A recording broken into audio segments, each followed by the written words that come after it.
Hello everyone, কেমন আছো সবাই? তো আজকে নিয়ে চলে এসেছে একটা স্কিন কেয়ার রুটিন। বেশ অনেকদিন আগেই আমার একটা বোন কমেন্ট করেছিল আমার স্কিন কেয়ার রুটিনটা শেয়ার করার জন্য।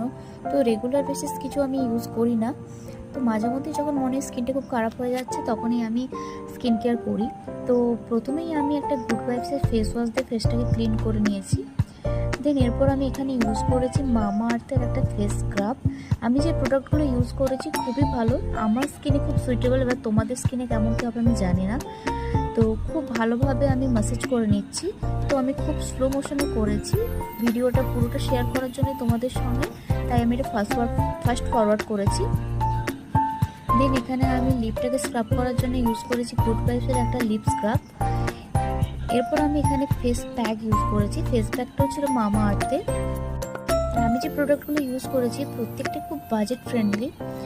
তো এরপর আমি লিপ মাস্ক অ্যাপ্লাই করব। এটা ছিল ডট অ্যান্ড কির। এর ফ্লেভারটা এত ভালো ছিল কি বলবো তোমাদের। এরপর 10 থেকে 15 মিনিট আমি ওয়েট করলাম, তারপর আমি ফেসটাকে আবার ওয়াশ করে নিলাম। দেন আমি এখানে গুড ভাইবসের একটা টোনার অ্যাপ্লাই করেছি। টোনারটা অ্যাপ্লাই করার পর স্কিনে অ্যাবজর্ব হয়ে যাওয়ার পর আমি এখানে গুড ভাইবসের ময়শ্চারাইজার অ্যাপ্লাই করলাম। দেন আমি এখানে গুড ভাইবসের নাইট ক্রিমটি অ্যাপ্লাই করেছি। দেন পার্পলের একটা লিপ বাম দিয়ে আমার স্কিন কেয়ার কমপ্লিট করলাম। To like, share and subscribe. Tata.